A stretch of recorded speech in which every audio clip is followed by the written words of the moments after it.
Good morning, everybody. It's Friday, the 29th of December, 2023. I just mentioned that year because it's the last time I will say that in these webinars. It's the last webinar of the year. We're here for another breakfast hour. I hope everybody has had a good year and you are having a chance to reflect. Let's quickly do the disclaimer. All Bookmap Ltd materials, information and presentations are for educational purposes only and should not be considered specific investment advice nor recommendations. Trading futures, equities and digital currencies involves substantial risk of loss and is not suitable for all investors. Past performance is not necessarily indicative of future results. Okay. Right, I actually took a screenshot of this right screen a few minutes ago just to show this resting sell iceberg, which has collected 75 here in ES. You can see on the right we're actually very, very close to yesterday's low. That's the low that covers both Globex and RTH, that one, so I could have put YGL in there as well, but I put YL.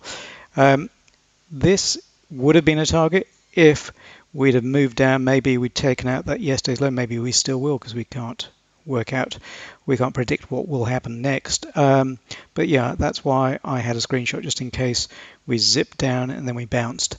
Anyway, that hasn't happened yet. So one thing that Bruce would like me to do straight off the bat is to remind everybody that Bookmap is having a New Year's sale. The page web address is up there, bookmap.com/en/new-year, and you can get all the details there. I hope the microphone is okay for everyone. Okay, before we go straight into the slideshow, let's just have a look at the TPO very, very quickly, because the TPO is where I do some of the prep, and that prep appears as cloud notes in this column here in ES and this column here in NQ. Looks like we are now going towards that yesterday low. But let's have a quick flick. Let's firstly, and we can change this to be blocks in their own column. And if anybody's got any issues with the microphone, can you please let me know? I just want to check that everything is okay for this webinar. Okay, so I've just got this in blocks. These are 30-minute time slots, and that's what each vertical bar is. The point to note is, this is a very good reminder, thanks Marius, of why we do this prep and we populate our cloud notes. Cloud notes there are many ways of getting those cloud notes into Bookmap. I wrote a very simple code in Sierra, but it's not hard, and I think there are other ways of getting them in platforms like InvestorRT or just Google Sheets or whatever. Anyway, let's point out the obvious here, so that you have yesterday's RTH session in NQ. This is just an example. I just want to reiterate this example live while we're getting it. So when Europe opened, what did they do? What did they take out? They took out yesterday's point of control, so that would have been like a target for the longs there. And where did they stop? They stopped. If we draw this balance in, I'm not going to try and get this exactly right, but it's not on that timer thing. Oh, I do not like that. Let's just try it again. It's got this magic timer thing that it occasionally does. Let's hope it stays this time. I don't believe in perfect 80% distributions or whatever percentage you wish to use for your normal distributions. I'm looking for something that looks like an obvious bell curve, and that's what I've drawn there. And we got close. We got close to where that little LVN or low volume node is there. And then we turned around. If we got up there, that would have been an automatic short for me, subject to the order flow I would have seen. But the point is that we've got a level where they conducted the most business yesterday. That got tagged. It tried to go higher, it failed. And where did it come back straight to? It came back to, after this test back up, it came back to settlement, T+1, and then yesterday's low. And it seems to have bounced the moment around this NPC, this naked point of control that was there last week's high. So you've got some confluence there. So what is it that is worth doing in this homework? It's finding out where this balance was in yesterday's session. And what I often do is I point out is I'll break this up and see if there was an afternoon balance. There wasn't really when you look at this. It did have a little wick lower right at the end of the afternoon, but there was no nice balance that was formed in the afternoon. So we ditch that and we look at where the balance was for most of the day, and that really provides us a boundary for where the ETH for the next session may travel between the boundaries of the range for this session. And sometimes we've been going up and up and up and up, as everybody's probably very well aware. And one of the things you'll find is that once you keep going up, up and up, you can sometimes run out of buyers. And what do they do in such circumstances? They do a liquidation type break where they'll take price well down just to go and find some people that want to sell down here who can act as fuel to take it back up there. That is assuming that we continue to keep going up, and who knows, I can't predict the future, but it's just an example of what can happen and what happened here. So that if you had done the homework and we are going to look at the trade, for example here, the little scalp that would have been a long in NQ there, and we'll look at this little scalp here as well at the breakout value of yesterday's low, which is essentially a spring of yesterday's daily bar. But if you've done that and you have these in your cloud notes, so that when you're looking at Bookmap, you have all those levels to hand, and that is the point. This is the Trader Map Pro, the filtered version. Let me just ditch all of this stuff. We'll get onto the slideshow in a second. And you can see that they went right down to this resting liquidity, which is just under yesterday's low, and they bounced. You could say, when we look back at this trade here, which was the bounce off settlement, you don't take such small swings, right? What I would say in response to that is go and look back at NQ, ETH action, European action, where it comes down to settlement. This is where it's gone. Let's draw it again. Where it's gone. Oh, it's not doing it for me. Let me do it again. Where it's gone down to settlement and T+1, and do some manual back testing yourself, right? And you'll find that there is a very high probability of a bounce when it gets down there. And also, there's also quite a high probability of a good bounce at VWAP itself if we're in quite a bullish frame of mind, as we have been for quite a long time now, for over 2 months now. But we'll look at that. So I may as well stop digressing on this and get back to the slideshow. So let's just ditch all of this. Let me make sure that I am on the latest bar, and I'll flick over. Before I get to the slideshow, there's one thing I have done. I regularly change how you see the heat map in this webinar, just to keep people aware that you have to get your eyes used to different things because the market is always different. So for this purpose, I've actually done something that I have quite similar in Sierra. So what I've done is I've moved the volume profile, which is over here on the right, all the way to the left, and made it align in that direction, the left to right direction. And I've got the delta profile aligned right to left, so they're both looking in at the heat map. That's how I often look at it. And if we go over here, let me have a look in NQ, and we just, for example, when you do this, and you can see here on the left, this profile here, you can see these little bell curves, these individual bell curves, where we've left one bell curve and forming another bell curve. That's another word for range or distribution, whatever you want to call it. That is the way I actually have it in Sierra when I'm looking at my very short time frames. I do like looking at 10-second bars or 5-second bars in RTH, as I've mentioned a few times. But that's how I like doing it with the two types of different profile facing the actual price bars or heat map, or here we've got the price line. So that's how I like doing it. Anyway, let us go on to the slideshow. Let's quickly move on to that. And right. I always do the slideshow if we've got some new people here, and I'm not actually watching to make sure how many people we have online. I know it's the very, very last session. We're on a holiday weekend, so I'm not expecting many people, and I wasn't actually expecting the volatility that we got in the last hour, but it's been quite good. I certainly got a trade out of it, and we'll talk about that.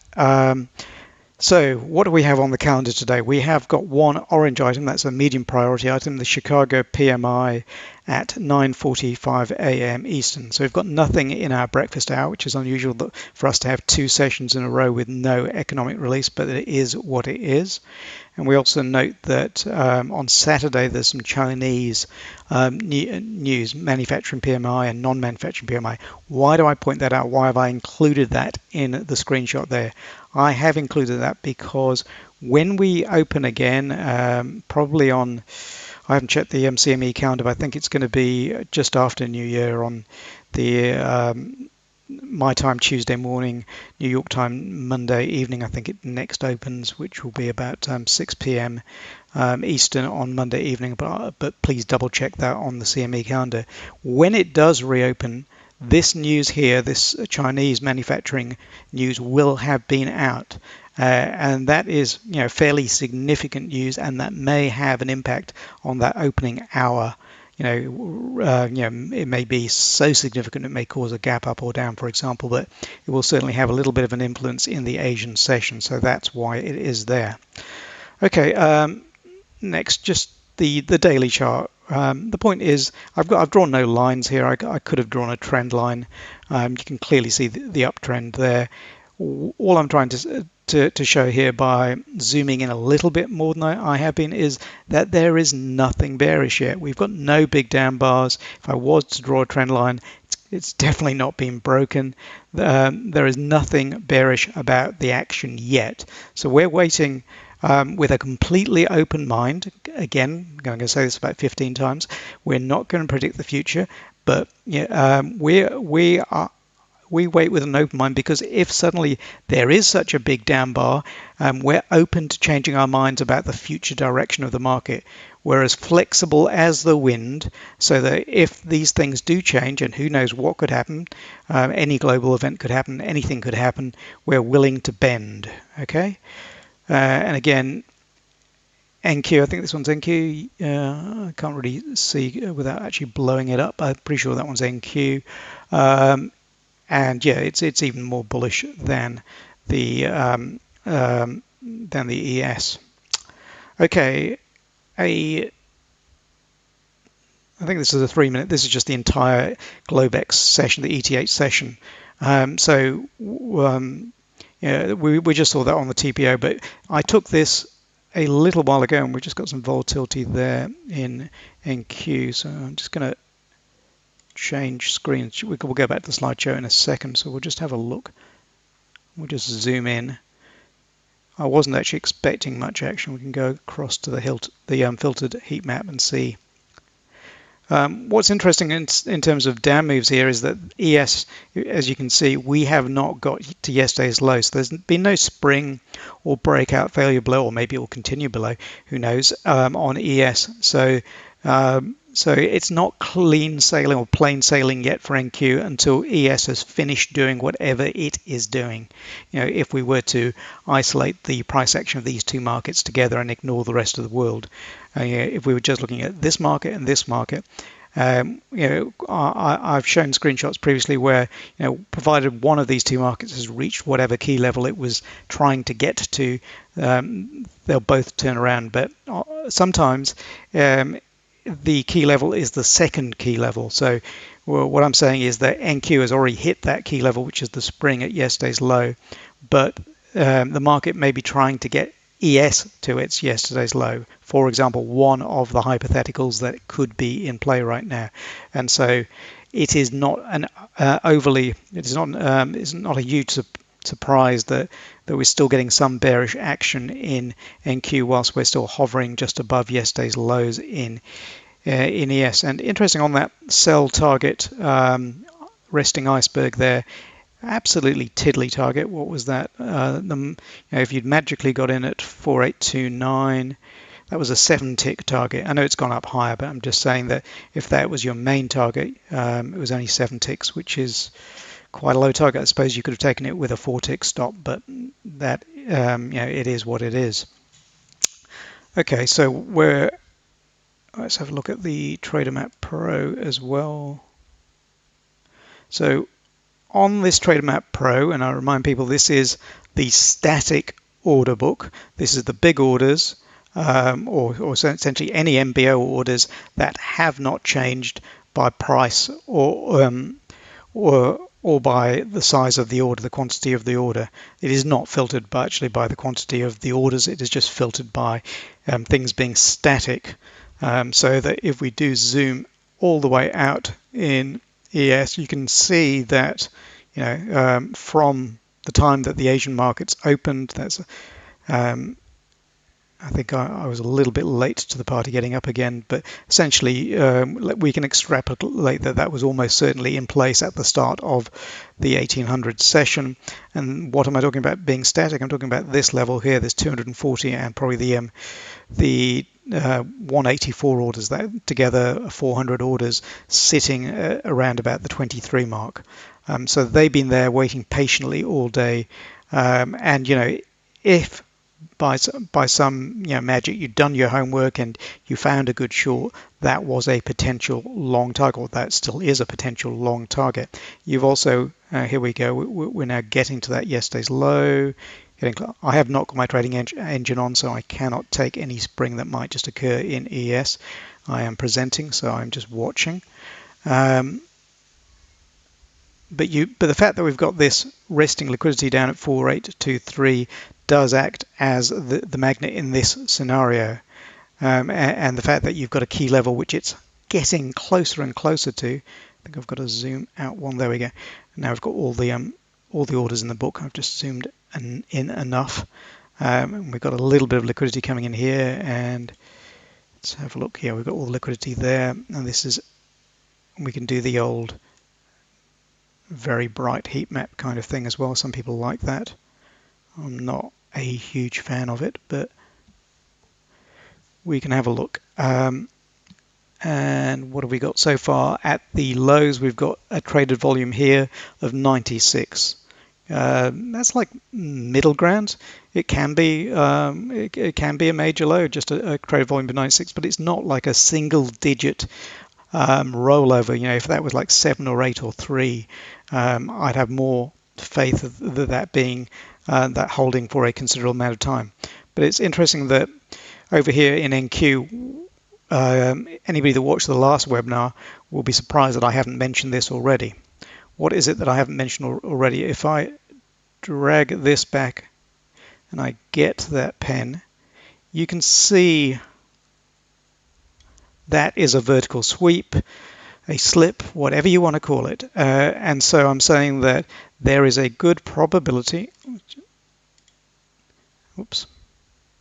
that a lot, if not all of that, will be reclaimed, i.e. they'll get back up there at some stage in the not too distant future. So that is like the perfect example of a really, really good sweep. So, if it came from around about here, which is 17079, and essentially without any, in one fell swoop, it fell 8 points, and then, if we grab this and we just drag it along, we can see some little micro action as it hits that. So yeah, it was only an 8-point sweep, but an 8-point sweep is fairly significant in NQ in ETH. So, and let's have a look as well. If we zoom out and work out when this liquidity came in place, it's not been there that long. So they probably just advertised it because ES is where ES is, i.e. about to tag yesterday's low, if it is indeed about to tag yesterday's low.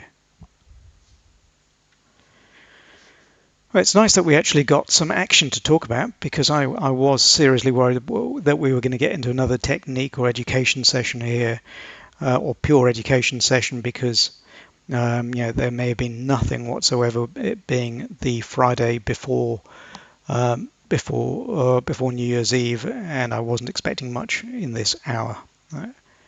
But that again shows you once again you can't close your mind off to this. When you least expect it, and this often happens in Januaries, the market will do a huge move. Like NQ might just suddenly move 200 points in ETH. And maybe let's having a look here. What have we got down? Still 91 at this low here. Still 91. Maybe they're saving that, or a potential tag, or maybe a spring of that in the RTH session. So what did we just say in NQ? We said that, let me grab this, most of this would get reclaimed in the not too distant future. What has happened? Okay, or it's all been reclaimed and a bit. So that is going to lead me to the trade that was available along scalp at settlement a little while ago, and we will get onto that because we've got plenty of time today. But I'm just saying that if you've got that, and you've got some means to get in this zone here, that is a tremendous target. Okay, you don't have to have huge swings to make money in the markets. It's something that I've said 100 times in these webinars. Provided you have multiple R opportunities and you have some way of position sizing. So, for example, my preference is equal dollar size bets. But I am willing to add on really good trades, so I will pyramid in. That's my exception to my equal dollar size bets rule.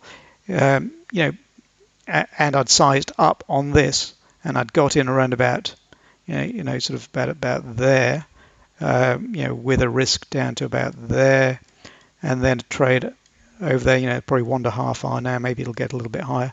I'm just rounding because I'm not going to bother working out the exact numbers on that.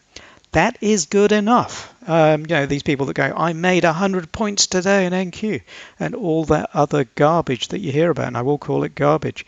It does not matter what anybody else made. What matters is whether you are executing a trading plan that has edge, and that your performance in your execution of that trading plan is as good as it possibly can be. This doesn't mean that you're winning or losing trades, that your performance is as good as it can possibly be, and that you are not making the same mistake again and again, and instead you are actually trying to eliminate or cut down those mistakes that you are making. Okay, whilst it does that, maybe we should quickly go back to get back to my cursor, the slideshow, and find out where I was. Okay, so I was just talking about the entire ETH action. So this is actually we can actually use some Elliott wave theory on this one, can't we? I don't know if I can get maybe I can. Let me have a look. Yep, let me do this. 1,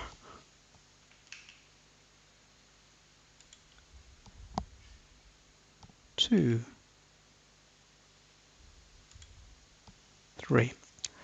I'm not sure that actually appears. I'm going to just scroll up to my YouTube and check that those numbers have appeared. So I don't normally. No, I don't think they have appeared. I don't think they've appeared, so I'm just going to use my mouse. I can see them on my screen, but I don't think you can see them. So what I'm trying to do here is show that this is the primary wave, the first wave, this is the second wave, and this is the third wave. In Elliott wave type theory, or Wyckofian type waves as well, ordinarily this second wave, sorry, I'll backtrack. After you have a significant reversal, so you've got something like new momentum low, which is, on this big move down, momentum shifts from positive to negative, to down momentum instead of up momentum, then the wave, the second move in this is normally the longest. That's the whole concept of some of this wave theory. On this occasion, it looks like the third wave would have been even longer. So that's what normally happens. You'll have a big move, you'll have some form of pullback or pause, then there'll be a continuation to a second move, then there'll be another pullback, pause, etc. Often you get a complex pullback at the end of the second wave, and then a third wave down. So we don't often get good examples of that in our ETH action, or clean examples of that on a 1-minute chart, but there is such an example. I apologize that I could not write on that screenshot and yeah, show you exactly where those waves are. I could just talk about them on mine. Anyway, let's move on. Okay, this is just the week's action.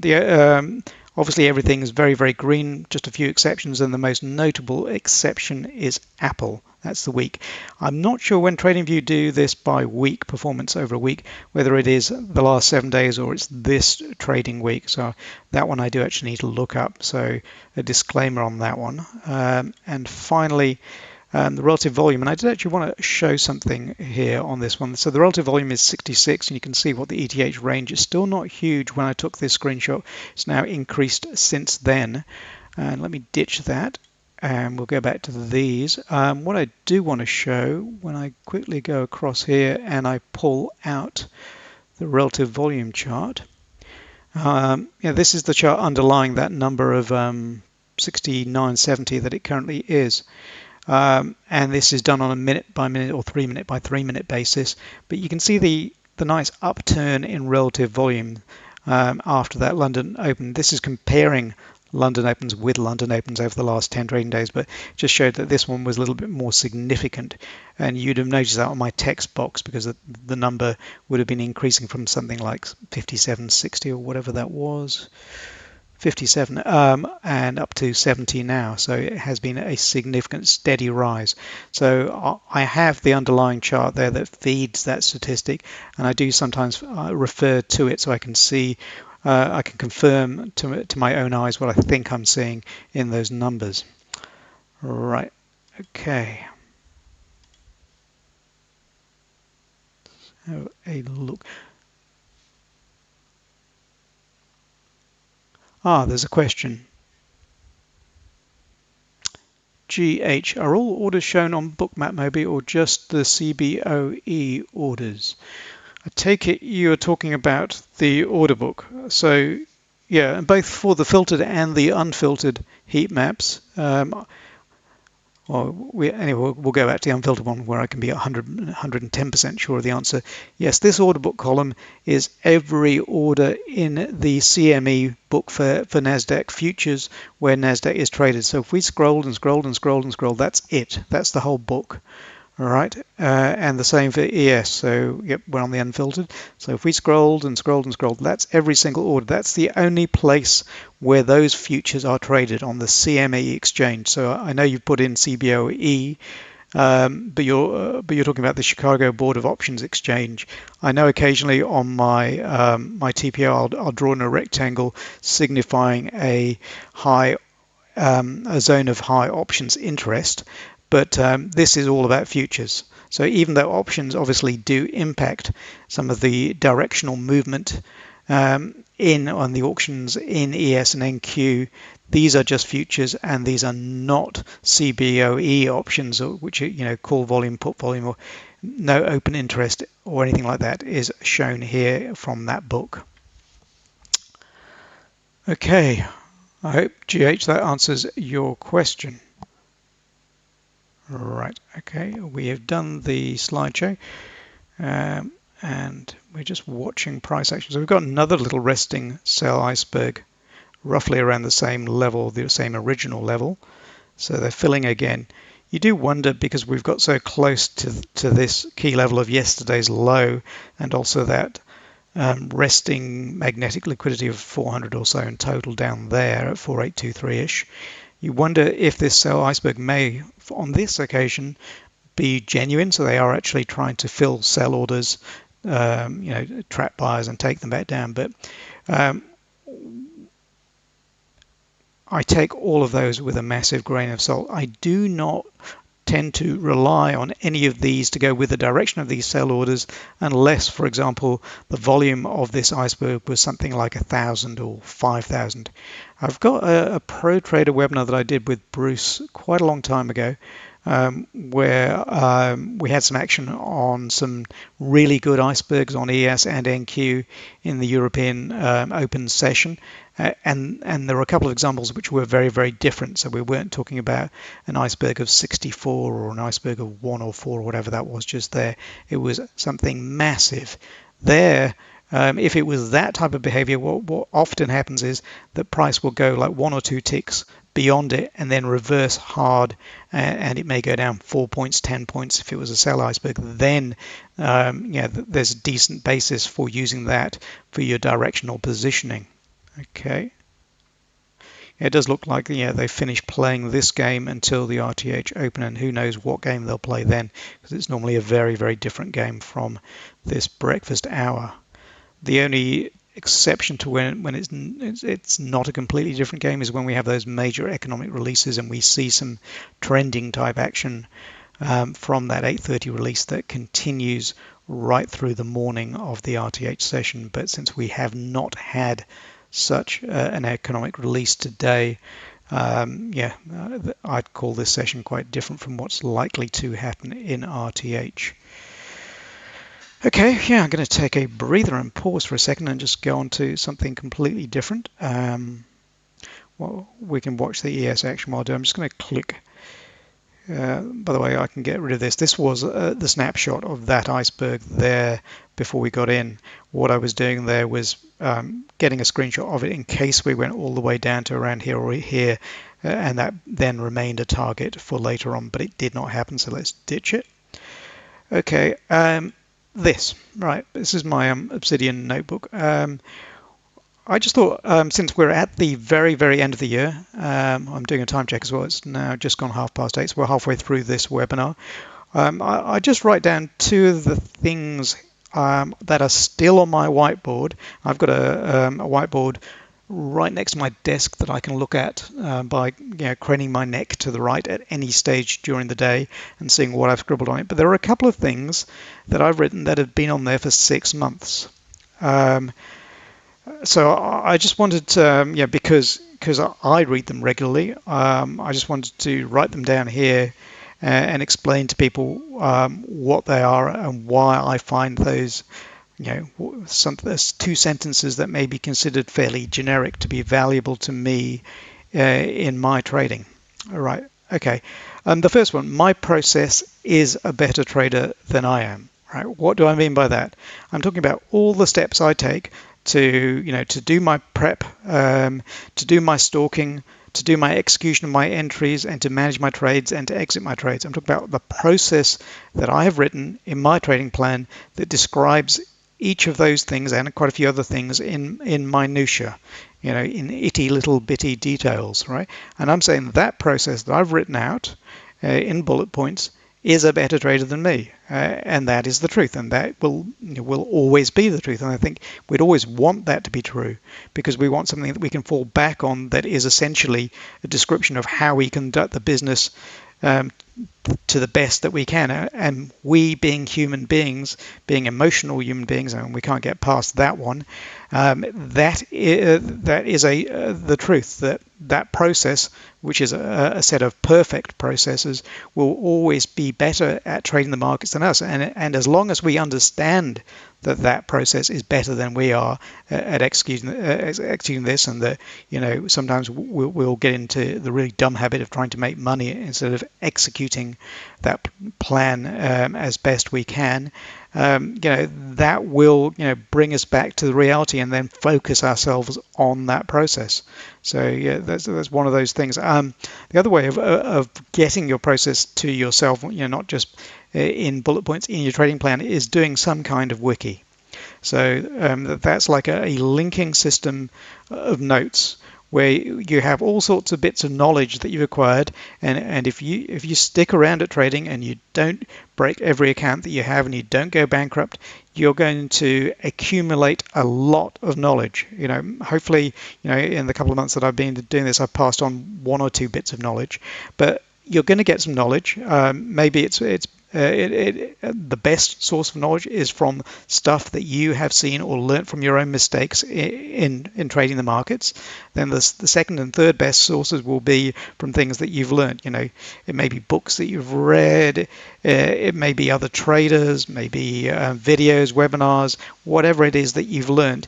Provided you you get a jigsaw or of a wiki together to link those, and you can quickly find bits of information that you think you know, but not necessarily to hand, then that can be incredibly useful to you in that first statement there, which is my process is a better trader than I am. And the second one is something I've done a couple of psychology courses to do with trading, and I've also read quite a few psychology books and watched lots and lots of YouTube videos on psychology. I think people will know, like when I was talking the other day about why I believe losing is so important and why I think I have to keep improving at that one. By the way, let's have a look at this action there with this really bright heat map. You can see that they took some of the liquidity away up and down on ES right there and then, so that was interesting. And what are we doing? We are getting up to this little double high, so maybe we can take out some stops there. I'm just curious because that was quite evident when that happened. Okay, going back to this statement over here, grounding myself in the present, right? One of the dangers, and this comes from, and one of the reasons this comes into play is because you start thinking about money, right? And that is not the game that you're playing. You're playing a mathematical game of chance. Money is ancillary. Money comes, and you've heard this all before, and it's just me repeating something you've heard before. Money comes from the process. Money comes from that one, the process. But if you do not ground yourself in the present, which means you're right bang right here in this moment. So we're right here at whatever this time is, 8:36, and ES is right at 483.175. Unless you're grounding yourself as to where price is right now and where you are right now in the present tense, December the 29th, 2023, you are not trading the markets, right? You're trading something else. Maybe you're trading your bottom line, your trading account. Maybe you're trading your dreams. Maybe you're trading your hopes. And this grounding yourself in the present, I find the most useful that comes in is directly after a loss. You've managed to get yourself out. You've managed not to waive all your stops or let your stops run and break your account. You've got out of a trade, okay? And you feel bitter, you feel begrudging that, for example, you've lost and you should have won, because you got out too early or whatever the thing is about the last trade that is making you bitterly unhappy. Unless you can ground yourself in the present, which means that trade is history and it's past tense and it is not the present, then you're going to have trouble, right? So, for example, we may have been, it's just like a little head and shoulders up here. We may have been looking for a short roundabout there because of something we'd seen in NQ or whatever, right? And we missed that and it went straight down here. If we start thinking about that, then, we are not in the present. We're here. We're in a bouncing phase here. Look at this left column. Let me just make it a little bit wider, this profile. Just drag it up. So if we zoom right out, you can't see the distribution that we're in, or you can't see it very well, but if I zoom right in there, you can see this little distribution or bell curve that's forming here, right? That's where we are. We're balancing in this. If we look at the ledge here, which is the top bit of this zone, we're balancing between 483.350 and really about here, 482.850. So we're balancing in a 5-point zone, a bell curve of 5 points. That's where we are, and we're smack bang in the middle of it, probably the most traded volume within that balance. That's where we are, and it's the ability of the best traders, the best sports people, the best whoever's. I think apparently Tiger Woods is the best example of this. Of whoever can ground themselves in the present will do an awful lot better than people that cannot ground themselves in the present, who are thinking about the future. They're thinking about what they can do with their earnings from trading at the end of this calendar month or whatever they're thinking of. They're not thinking, I am smack bang in the middle of a bounce zone. We've had a good down move. There's a potential of getting down to this key level of yesterday's low. There's a potential of getting to this magnetic liquidity down here at 23.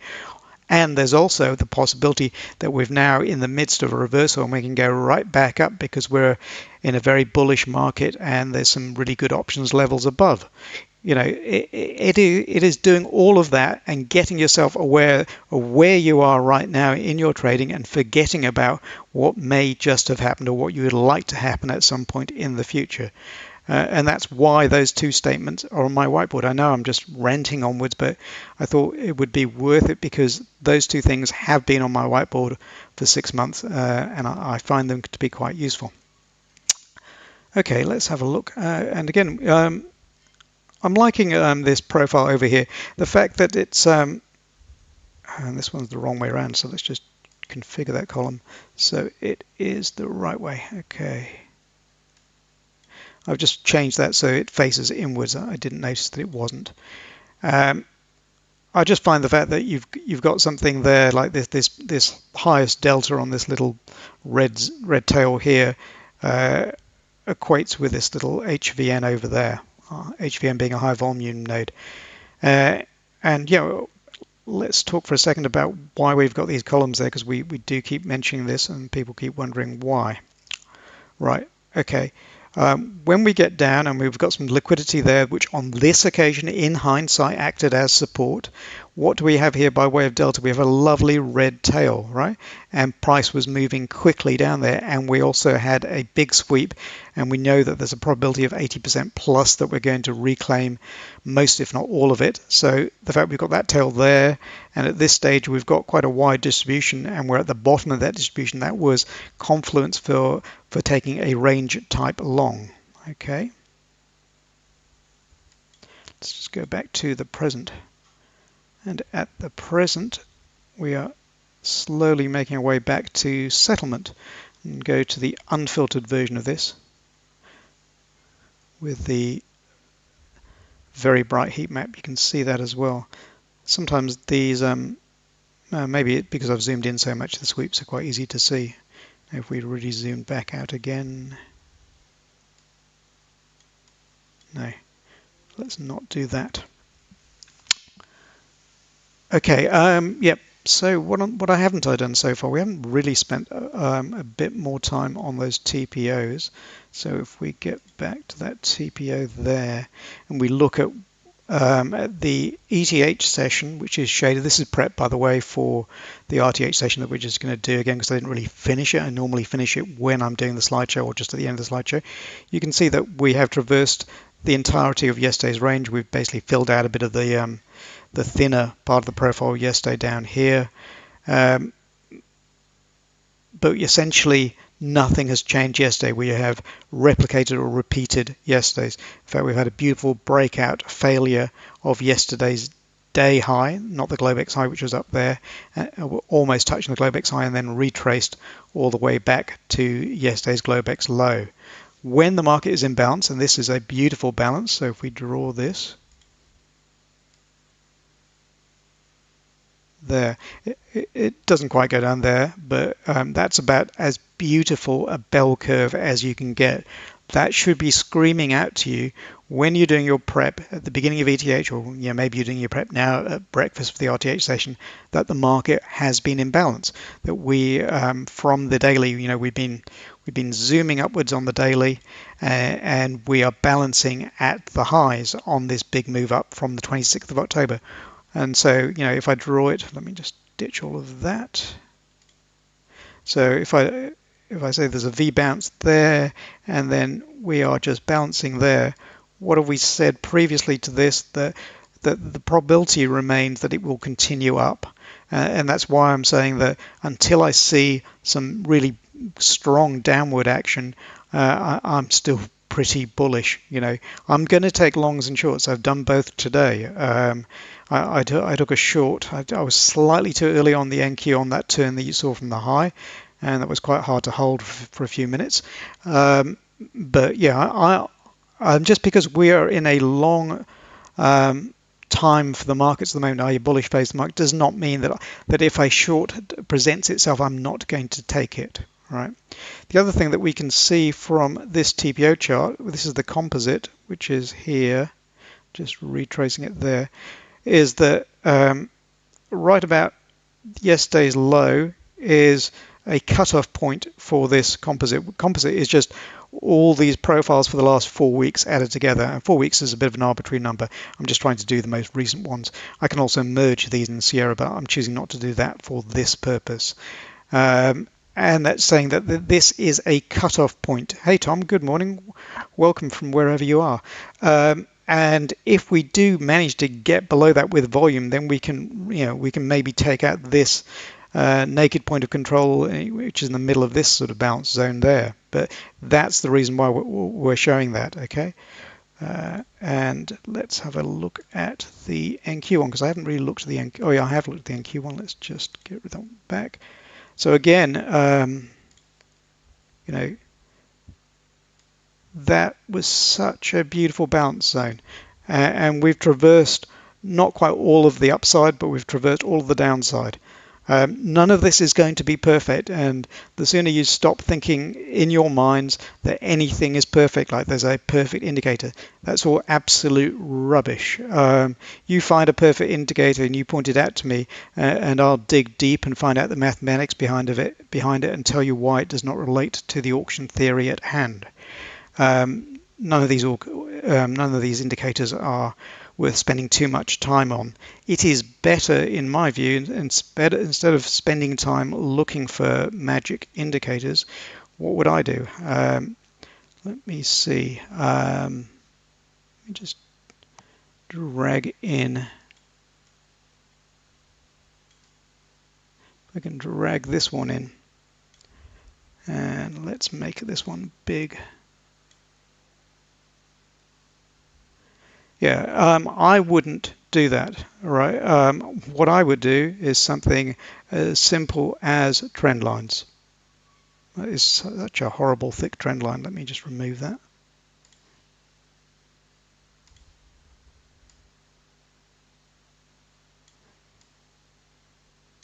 Right.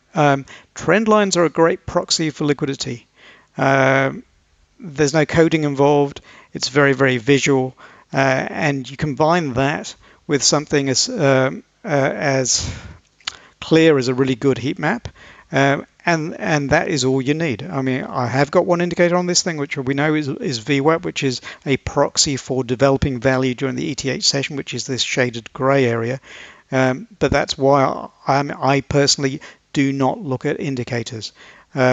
Yeah, this is just a proxy for where most of the volume is traded in ETH, and once it gets past the third deviation, I know that it's stretched and it probably needs a bounce back. Doesn't mean that I'm going to short there, which is where it tagged, actually went along the third standard deviation for a while. I just know that it's stretched there, so that if I get one of my setups, then I might short it. Okay. I'm just watching this price action as well. Maybe we are going to get to talk about some more live order flow action. So where were we? We were on that one. Okay. And as I said before, let me just ditch all of this. The fact that we're taking the time to mark out these key levels and see them inside Bookmap is worth the effort. Today we're lucky enough to see the fruit of that. And one of the things I said is I would look at the scalp that was available as a long in NQ once we got down there. So let's look at that one. I'll do this on the unfiltered heat map just for a change. So we've got, let's just drag this across. Sometimes it takes a while to drag.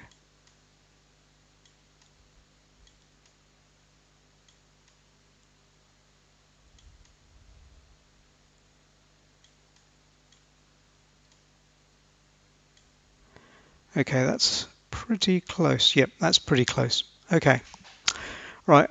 So yeah, I've had a couple of scalp longs.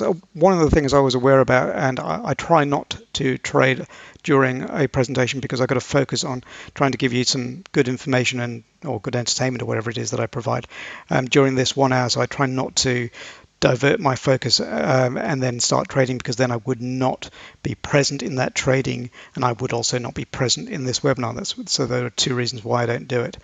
Okay. Let's have a look. So you've got the grey line, which is price, and you've come down and you've got some nice sweeping action. I won't zoom in because I'll lose the action here.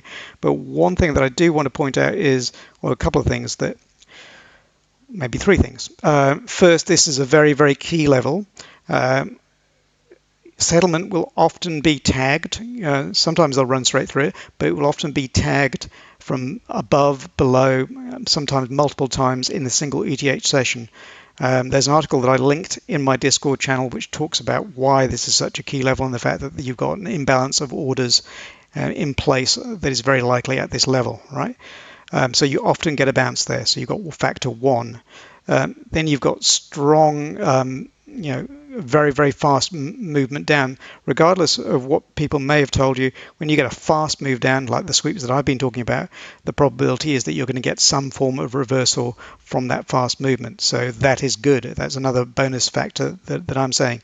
And the third factor here, I'm just watching this again over here. I'm just trying to pay attention also to the live action. So I'm trying to stay present, but I have segmented my concentration here.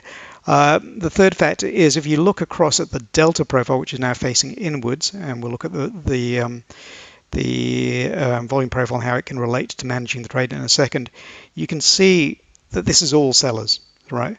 So that there is some potential, some probability that the last sellers or late sellers can be used as fuel for a pullback, right? And we know that the strongest difference between ask volume and bid volume was up here. So that, maybe they'll defend it up there. But the other thing to denote that if we did get into a trade and potentially where it may no longer continue to work is this point here, which is where you've got this little LVN. So so one of the things that you're looking at is a quick scalp back up, and you're aware that you once you get up to here, it may struggle, especially if the market is exploring, are you trending downwards towards other key levels, which turned out to be the case down to that level there, yesterday's low or yesterday's Globex low. So then if we look at what happened,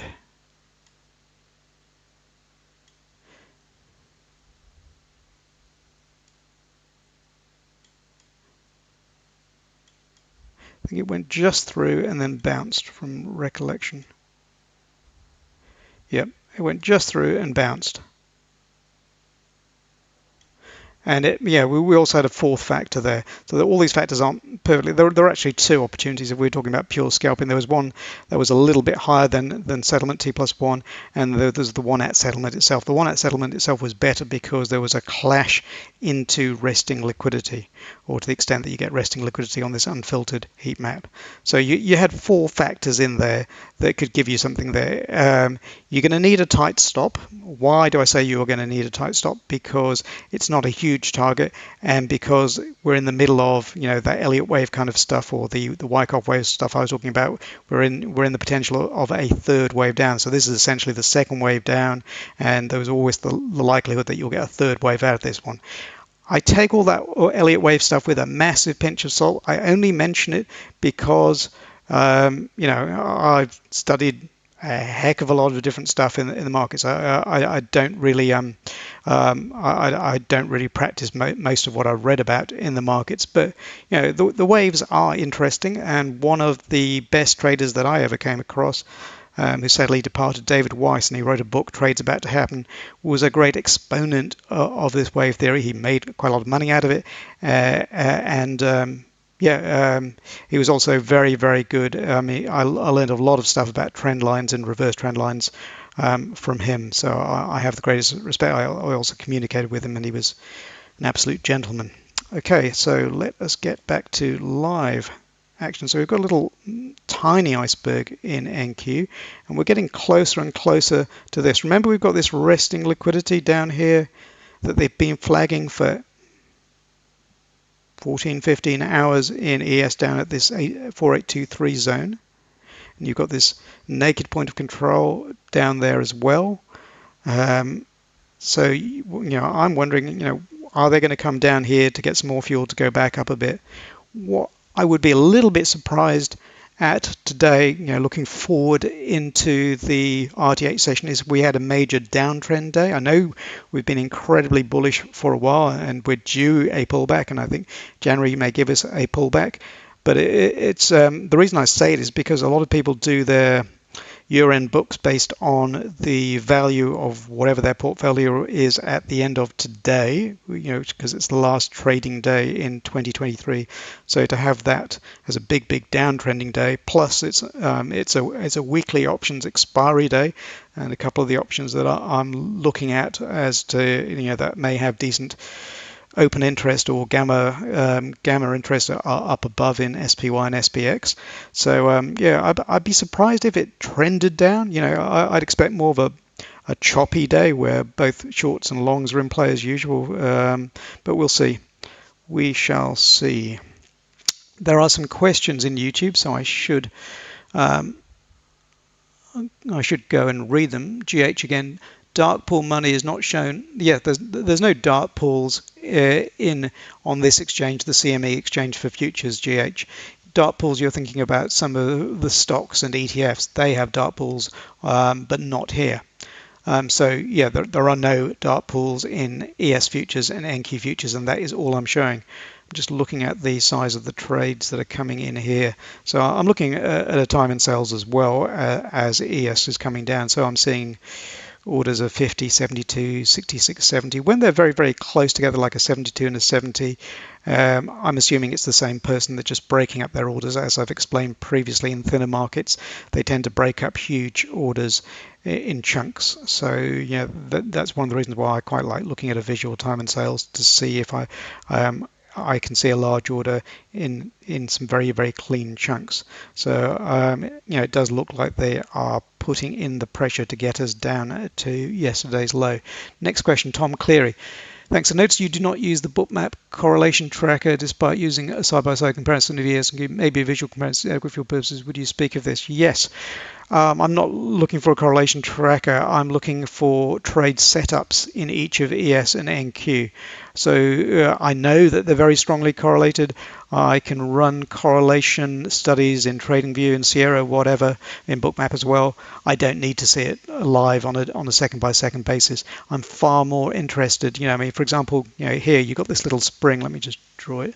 You've got this little spring in ES. I'm far more interested in seeing that spring and a potential, which is just above resting liquidity. This is one of my favorite setups. Not that I took it because I was talking. I'm far more interested in seeing that than I am in seeing any correlation tracker. These two markets are correlated. You just look at the weightings in the SP 500 and the NQ 100, and you'll see a lot of the same stock. So they're correlated. So I don't think you gain anything by a correlation tracker. I'm probably speaking heresy, and I may get admonished by somebody at Bookmap for saying that. But I can only talk about what I use and why I use Bookmap, and I'm looking for observing the price action, observing the auction, and importantly, stalking setups. So that's why I'm not looking at any correlation tracker. Let me get rid of that. Okay. Do you use support resistance? Yes, I definitely use support resistance. Pivot points? No, I've looked at pivot points. I've looked at all sorts of pivot points. The best pivot points that I ever came across were Shadow Traders pivots. He's got a formula that I plugged into Sierra. But no, I don't use them anymore. At the end of the day, they're a mathematical derivation of yesterday's, was it high, low, and close from memory. So you can see I've got yesterday's high and low on my TPO, and it's in the cloud notes. So why do I need to know where those floor pivots are? It doesn't really add anything to me. I'm more interested in noting where liquidity is, where price action is, where this auction profile is developing, etc. I don't really care about those pivots anymore. In fact, I very rarely, even when I did have them on my charts, I didn't really believe in them. Adam Grimes, the best thing he ever said to me, and he's written a couple of books, the best thing he ever said, I think generally to the world, he wasn't to me, even though he did mentor me for a while. The best thing he said was that you could take a set of random lines, plaster them all over this chart, and you'd find some reason to say, price bounced at this line, even though they were completely random lines. There's a lot of truth in that, and I think there's a lot of truth in that and the overlap between pivot points. You shove enough horizontal lines on your chart, you're going to find some meaning behind some of them. I try not to have too many of them, and it's really, I'm looking at areas which relate directly to an auction. Like a high and a low will be extremes of an auction. The point of control is where most of the auction or the highest amount of volume took place. Settlement is an imbalance of orders, things like that. Just basic things, and the rest, it really is just about how that auction is developing and the liquidity, etc., and the price action too.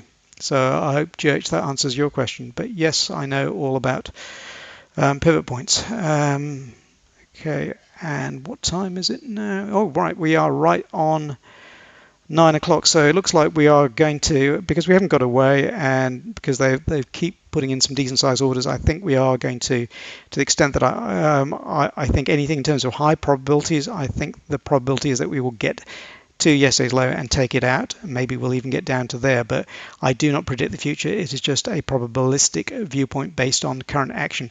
Would I expect us to chop and chop and chop? Yeah, you can see this little distribution there. So I'd expect a chop and chop until they get the fuel to take out that low, and that may not happen until the RTH. Anyway, thank you, and it doesn't happen to happen at all. It can not happen. Thank you very much for coming. Best wishes for the holiday weekend. I'm going to sign off now, and thank you very, very much for attending. Thank you.